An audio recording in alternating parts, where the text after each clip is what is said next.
Hello there, welcome back to another podcast session with your host Miriam at Raise Your Vibes.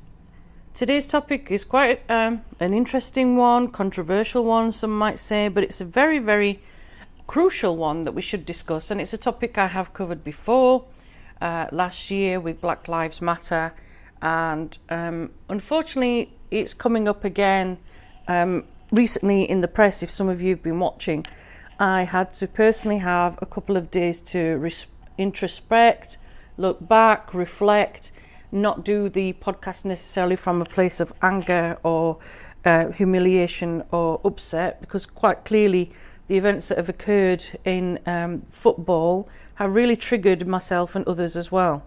Now, I'm not personally a football fan. I've known people that are football, fans, hardcore football fans. However, what I am a fan of is integrity, decency, humanity, humility, and respect.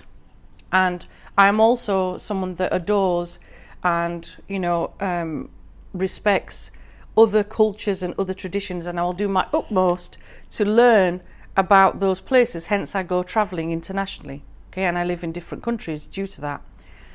What upsets me, however, is this theme, and this is what the podcast is about, is the fact that racism has no place in or off the pitch. It has no place anywhere, okay? Recent events occurred that there was a football match, and it was the Euro football match of 2021, okay? And, we had certain players representing England, okay, doing a final penalty. And when the selected players, who happened to be black in this particular case, happened to try and take the penalty and unfortunately missed, okay, they received a barrage of abuse, okay, a huge barrage of abuse. Nobody should have to face racism. It happens in our society, unfortunately, covertly. It happens, quite categorically, silently, because it can be done in lots of different ways, and it can be done verbally as well, okay? In this particular occasion, it's not just done verbally, it was recorded, it was seen, it was witnessed by quite a lot of people, okay? And what's shocking is the constant abuse that these individuals unfortunately then got online as well, okay, was disgusting, okay? Now, the individuals involved happened to be somebody called Marcus Rashford, Jadon Sancho, and Bukayo Saka. Very young individuals, okay? I believe the youngest is 19, I think the eldest is 23, and I think one of them is 21. They are young ethnic minorities representing England. After all, England is a very multicultural place. It's a place that's my home. I'm also multicultural. I also represent an ethnic minority from that area, from that place, okay? And you would think that because that we are multicultural society, that we would have integrated more and we've respected each other more. But from the exit of Brexit, ironically, there seems to have been more and more and more racist chanting, racist abuse, racial profiling happening. And a lot of this, if you ask me, and a lot of people will agree with me, has been spurred on due to the fact that certain politicians have instigated or made certain comments that seem plausible, that seem viable. They're not. They're not. Okay? These three individuals were doing their job. Okay? It's a very, very stressful job. You've got the world watching you. You've got your teams. People are very passionate when it comes to football. And as I've travelled abroad, it seems they're extremely passionate. Doesn't matter which country you go to, they have the same compassion, the same love for their team. Okay? And these individuals tried their utmost, okay, to do what they need to do. And unfortunately, they were met with a barrage of abuse. Okay?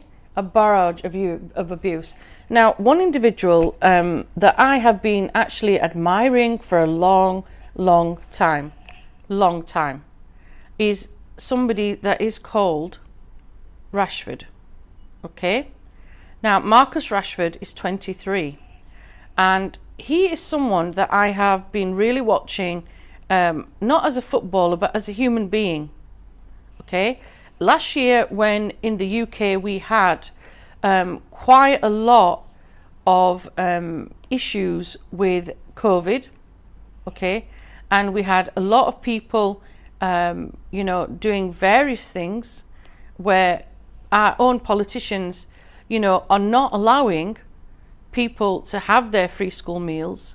This young man, bless him, you know, took it upon himself to persevere and to strive and to try and get the government, i.e. our Prime Minister, to support the vulnerable people within our society. You know, we were in a position where, due to COVID, schools are given an allotted amount of money, you know, for free school meals. The criteria is that that particular child is coming from a very low socioeconomic background. They're coming from a huge deprivation. They're coming from families that are perhaps riddled with abuse. And, you know, school normally would be the place, you know, you speak to a teacher. School would normally be a place where you are having your first, possibly last meal of the day. Okay?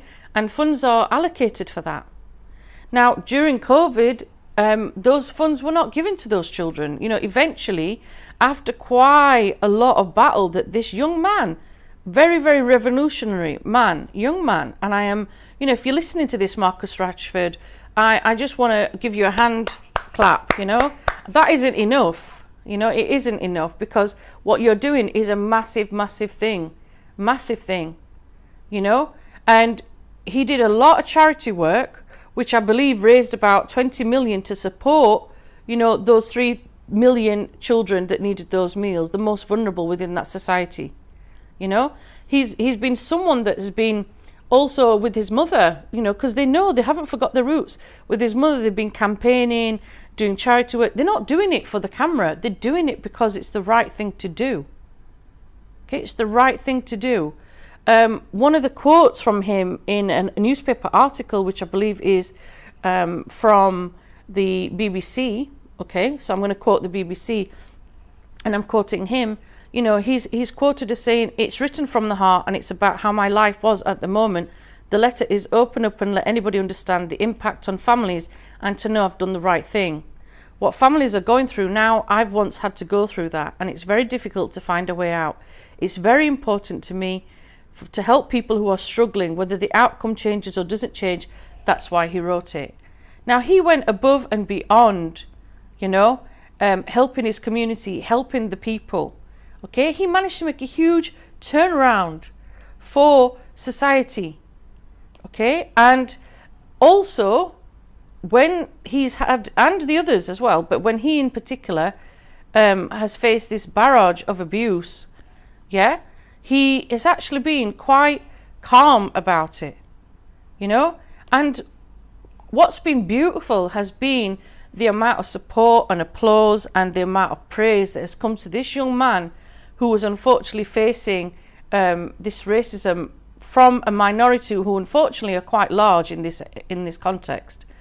Marcus Rashford, you know, replied saying, and I quote, "I will never apologise for who I am and where I came from." And I think that is a beautiful, beautiful quote, okay? Because it's interesting, isn't it, that when they're playing for the English team, they're classified as English. When they've lost, you know, when they've lost or they miss the penalties or whatever the situation is, okay, they're unfortunately then seen as something else, okay? And the critique comes in, the negativity comes in, the racism unfortunately comes in. I can remember years and years and years back when I started my teaching, there was huge massive posters from certain people that were doing, you know, say no to racism. And I can recall that quite a lot of these people were taking up their time to, you know, help individuals. Yeah, there was big campaigns about it 20 so years ago. I'm sure it still continues to this day. Okay, But what was happening for me as an English teacher was these posters I was putting up in my classrooms, you know, because it had key footballers on there, okay? And it was trying to get people to understand that, you know, we don't tolerate racism within our society. But unfortunately, it's 20 plus years on, people are still doing it, okay? What was disturbing is where there's been beautiful murals made for this football player, you know, the one that I'm talking about, Marcus Rashford, and people have gone and defecated it. That's the best way I can say it, you know, going and spraying racist abuse on there.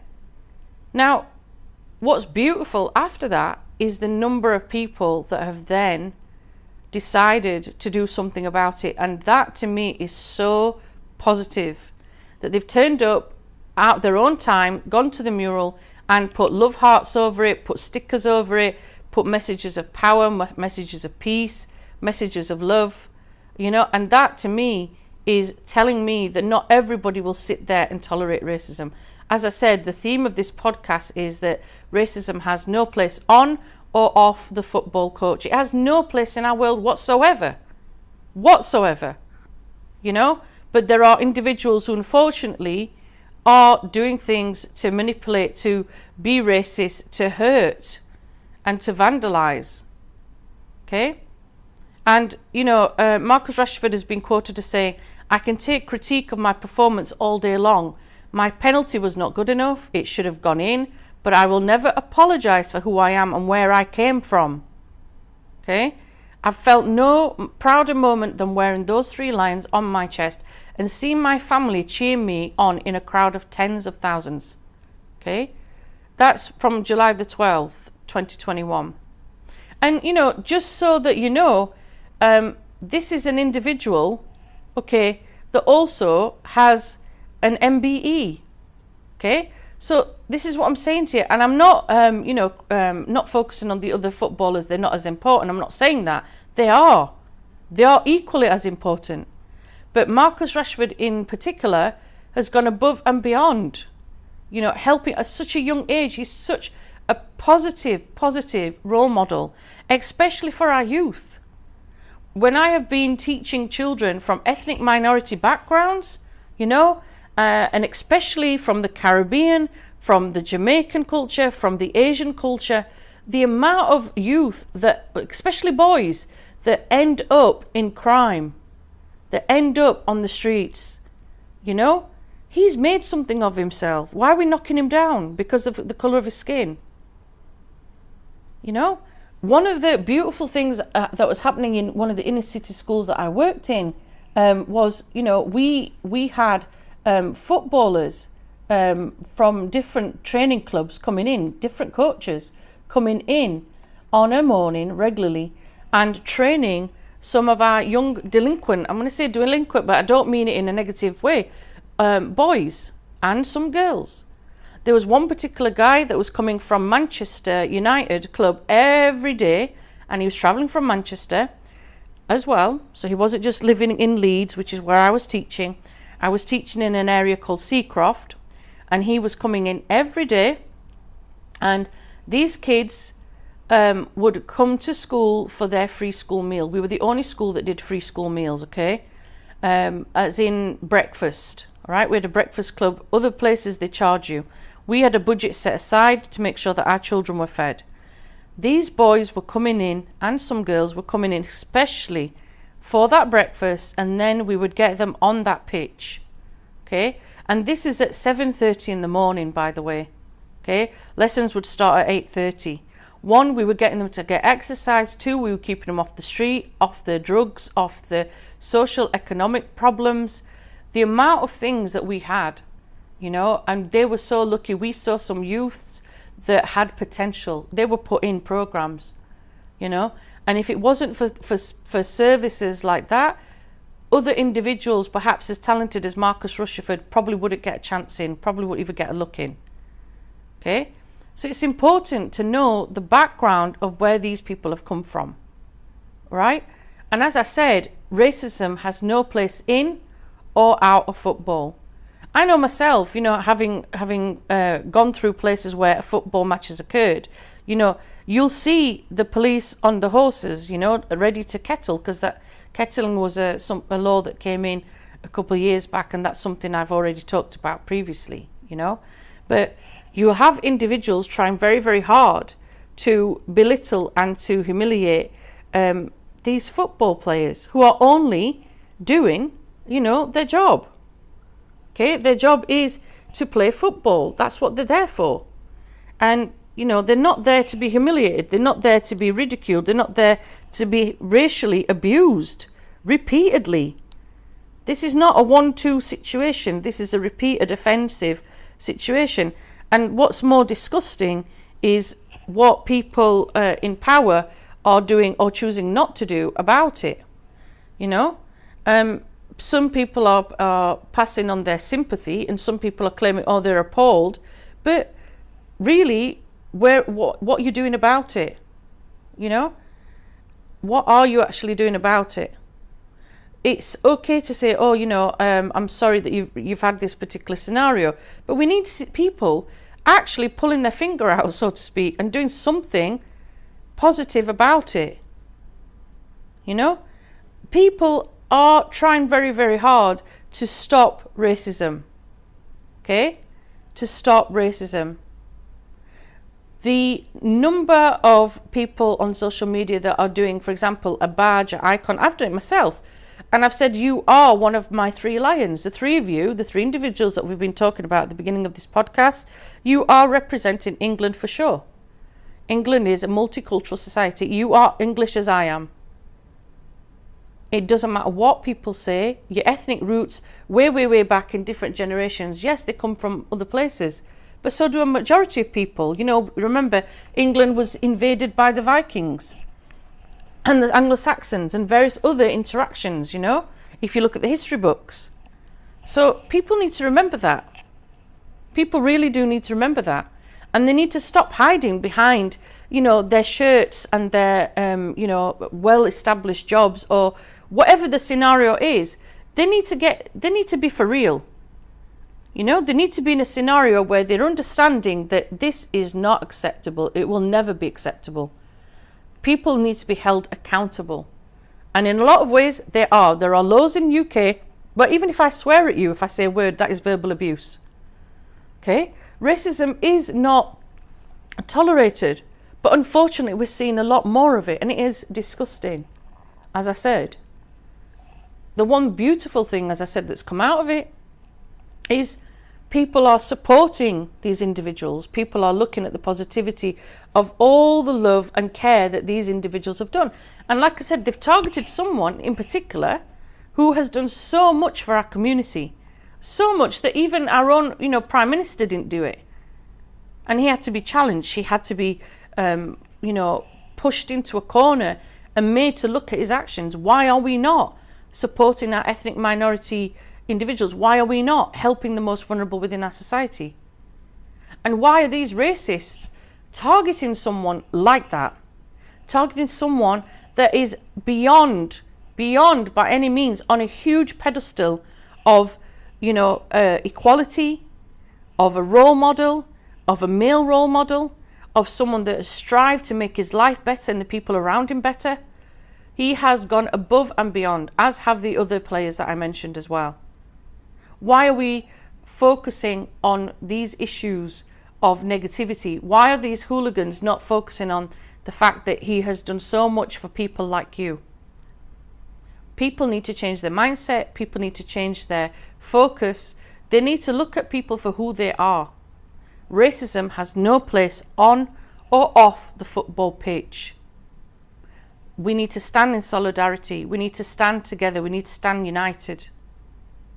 And we need to keep saying no to racism. It has no place in our world. We can't be silent anymore. Sometimes we can go around and show our support. Of course we can. I'm not knocking it. We are showing our support. We are saying, you know, these particular things that we're doing, we don't tolerate.